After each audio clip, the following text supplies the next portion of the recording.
मध्य प्रदेश का छतरपुर जिला इन दिनों सुर्खियों में है। कहा यह जा रहा है कि छतरपुर के जंगलों में दुनिया का सबसे बड़ा हीरे का भंडार मौजूद है।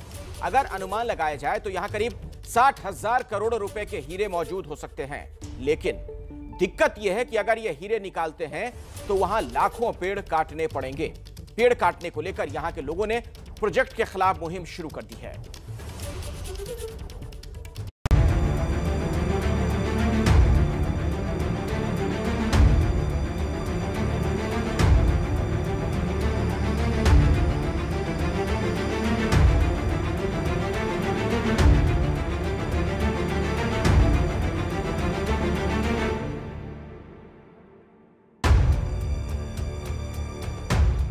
देश की राजधानी दिल्ली से करीब 660 किलोमीटर दूर और मध्य प्रदेश की राजधानी भोपाल से करीब 250 किलोमीटर दूर यह है छतरपुर जिले में बक्सवाहा का जंगल।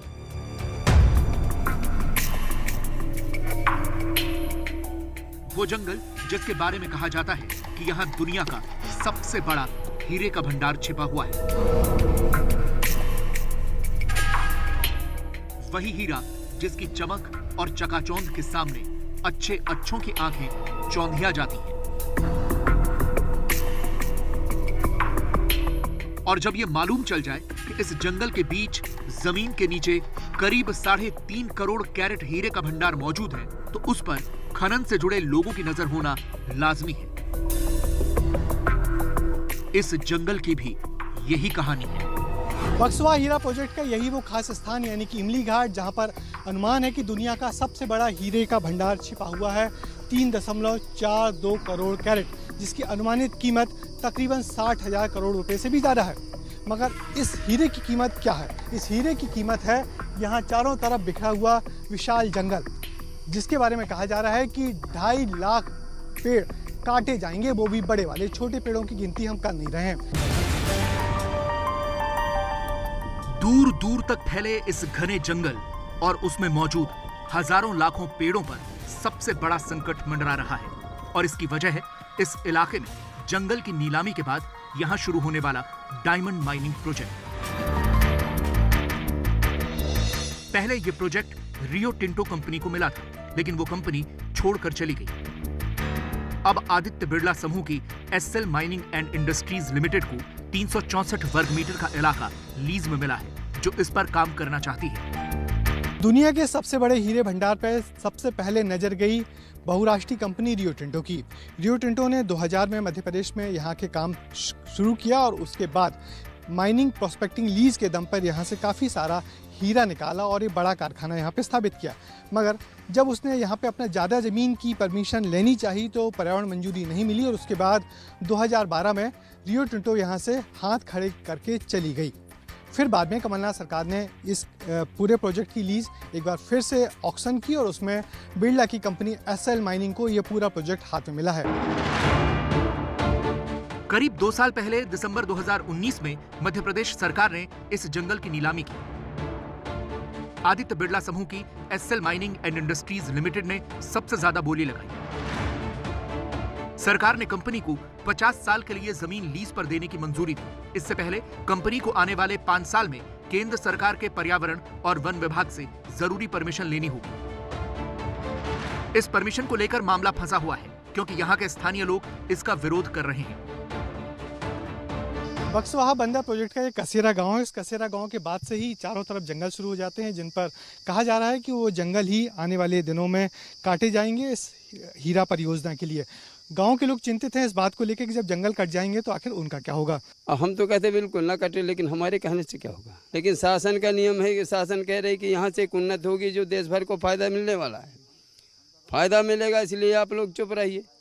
हम काटेंगे तो लगा भी देंगे, आपको रोजी रोजगार देंगे। सरकार के लोग कहते हैं, लेकिन हमें कोई प्रतिनिधि नहीं मिला। हमारा बहुत नुकसान होगा। क्या हम लोगों को बहुत फायदा है जंगल से। ऐसा है महुआ, पत्ती, तेंदू 4-6 महीने आदमी उसी में जंगल से काम करता था, रोजगार करता है, उसी में खर्चा पानी चलाता है। प्रोजेक्ट आएगा तो विरोध करोगे आप लोग उसका? करेंगे सर, करेंगे सर। आप सभी विरोध हो उस प्रोजेक्ट के? हाँ कर रहे हैं। आप लोग विरोध करोगे इस चीज का? विरोध। हाँ।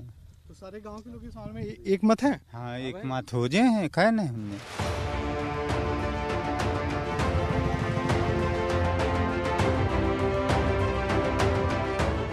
बक्सवाहा कस्बे से जब यहाँ के जंगल की तरफ जाते हैं तो जंगल में दाखिल होते ही यहाँ दिखते हैं बहुत सारे बंदर। इन घने जंगलों में बंदरों की मौजूदगी की वजह से ही इस प्रोजेक्ट को बंदर प्रोजेक्ट का नाम भी दिया गया है।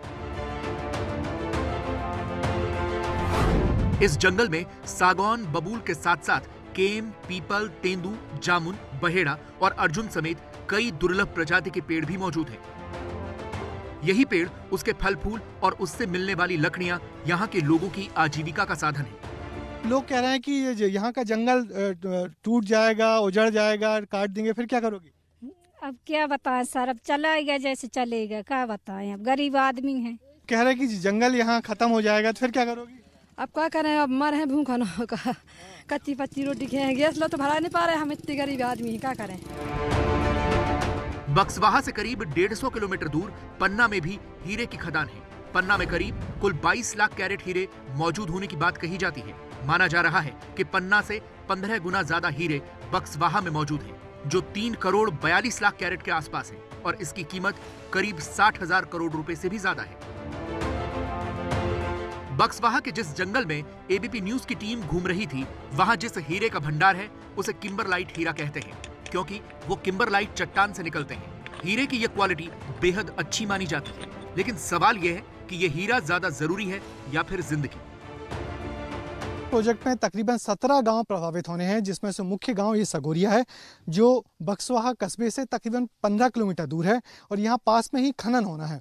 इस गांव के लोग चिंतित हैं कि उनके साथ क्या होने वाला है, क्योंकि ये वो गांव है जिससे विस्थापन झेलना पड़ेगा। यहाँ के लोगों को किसी दूसरी जगह शिफ्ट करने का विचार किया जा रहा है। कंपनी जो आ रही है उसके बारे में ये है हम लोगों का संगठन समस्त गांववासी ग्रामवासियों का कि मतलब कुछ मुआवजा दें और जो बेरोजगार हैं उनको रोजगार दें। हाल ही में कोरोना की दूसरी लहर में हमने ऑक्सीजन की अहमियत खूब समझी है। माना जाता है कि एक बड़ा पेड़ 4 लोगों को ऑक्सीजन दे सकता है। उदाहरण के लिए समझिए, पीपल का एक पेड़ 24 घंटे में 600 किलोग्राम ऑक्सीजन देता है। डायमंड प्रोजेक्ट का विरोध इसलिए हो रहा है क्योंकि एक तो यहाँ पर करीब 2.5 लाख पेड़ काटे जाने हैं, उसके अलावा यह बुंदेलखंड का इलाका है जहाँ पहले ही पानी की कमी है। डायमंड प्रोजेक्ट में पानी का इस्तेमाल बहुत होता है, जिससे पानी का संकट बढ़ सकता है। पर मुख्यमंत्री रोज एक पौधा लगाता है, एक पौधा 1 लाख रुपए का पड़ता है और 2,30,000 पेड़ हीरा खदानों के छतरपुर में काटने की बात आती है। ये अपने आप में एक अपराध है। अब दौर आया है ऑक्सीजन कैसे मिले मानव को, जीव को। उस परिस्थिति में इतने पेड़ काटना, मैं समझता हूं कि विश्व में कहीं नहीं हो रहा होगा जो मेरे मध्य प्रदेश में। हालांकि डायमंड प्रोजेक्ट वाली कंपनी और मध्य प्रदेश सरकार का कहना है कि सारे पेड़ एक साथ नहीं काटे जाएंगे। ये पेड़ अगले 12 चरण में चरणबद्ध तरीके से काटे जाएंगे और उसके एवज में बड़े पैमाने पर पेड़ भी लगाए जाएंगे। विकास के काम हो, रोजगार लोगों को मिले, परंतु पेड़ भी नष्ट ना हो और वहां पर वन भी संरक्षित रहे, इसलिए 10 लाख से ज्यादा पेड़ लगाए जाएंगे। मध्य प्रदेश सरकार तो कह रही है कि कई गुना पेड़ लगाए जाएंगे, लेकिन सवाल यह है कि प्रोजेक्ट का विरोध करने वालों ने जबलपुर हाईकोर्ट और एनजीटी में याचिका दाखिल की हुई है। इसे लेकर एनजीटी यानी नेशनल ग्रीन ट्रिब्यूनल में सुनवाई होनी है, उसके फैसले का भी इंतजार है। तो कोई अनुमति नहीं मिली है अभी, तो यहाँ से जो है वो भारत शासन को गया है। भारत सरकार उस पर आगे क्या कार्रवाई करती है, उस पर अनुमति मिलती है नहीं मिलती है, तभी कुछ बताया जा सकता है। तो इस समय तो पूरी प्रोजेक्ट जो है वो पेंडिंग है। कवि भवानी प्रसाद मिश्र की कविता है, सतपुड़ा के घने जंगल, ऊँघते अनमने जंगल, घुस सको तो घुसो इनमें, घुसना पाती हवा जिनमें। सतपुड़ा के जंगल और बक्सवाहा के जंगलों में कोई बहुत फर्क नहीं है। यहाँ भी इतने घने जंगल हैं कि हवा और प्रकाश का घुसना भी, प्रवेश करना भी मुश्किल होता है। अब हमें और आपको और सरकार को तय करना है कि समाज के फेफड़े बने ऑक्सीजन देने वाले इन जंगलों की कटाई हम चाहते हैं या नहीं। तो ये जो परियोजना है, इसके समर्थन में भी तमाम तर्क दिए जा रहे हैं और इसका विरोध भी किया जा रहा है। हमारे साथ बातचीत करने के लिए एक बहुत ही खास मेहमान इस वक्त जुड़ गई हैं, सामाजिक कार्यकर्ता मेधा पाटकर, जो इस प्रोजेक्ट का विरोध कर रही हैं। बहुत बहुत स्वागत आपका मेधा जी एबीपी न्यूज में। और मेरा पहला सवाल यही आपसे कि आप विरोध क्यों कर रही हैं?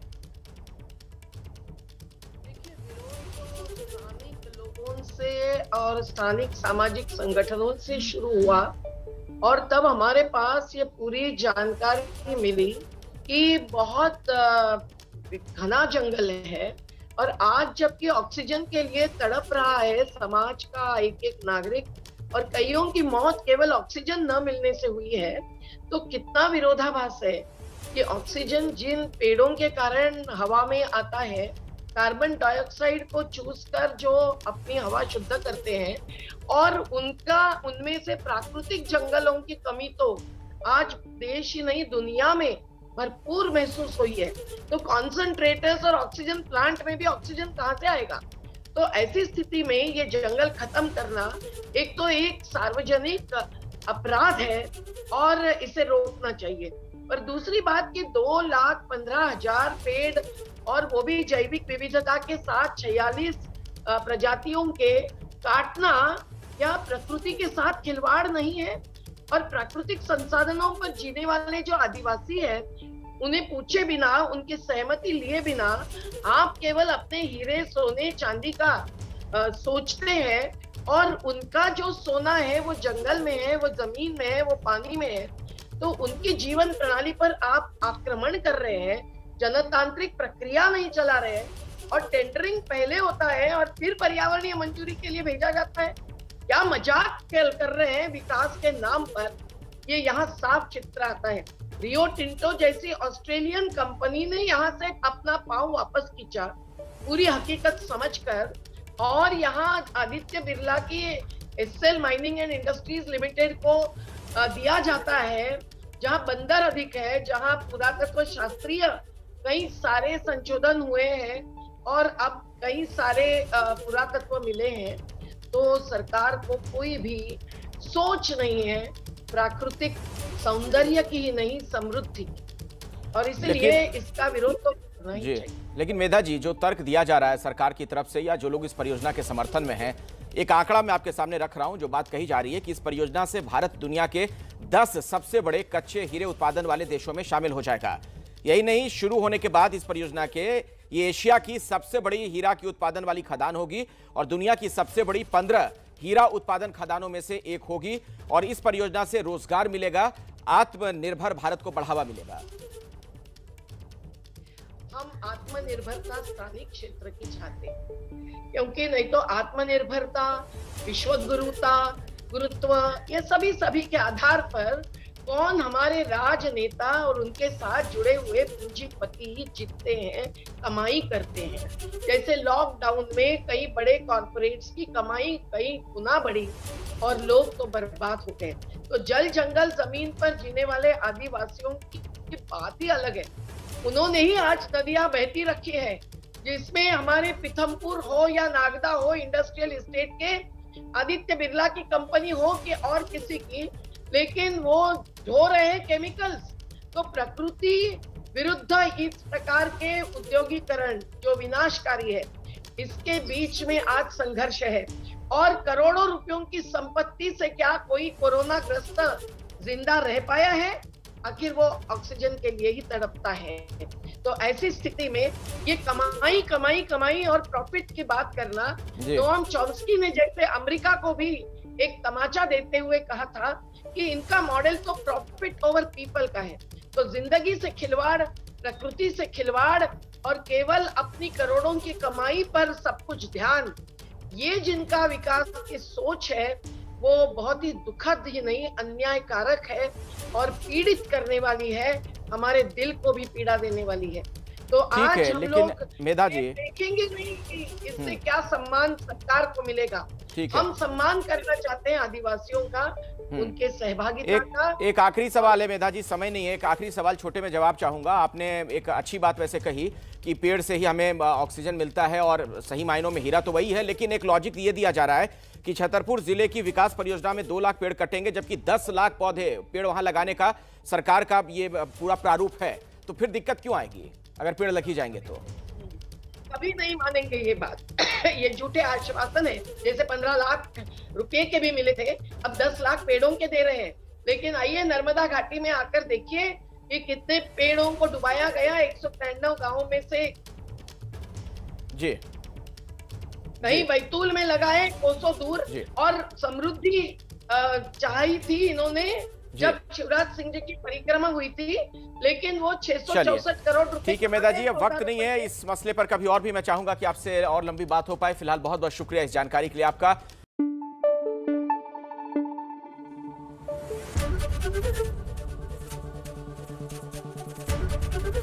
एबीपी न्यूज आपको रखे आगे।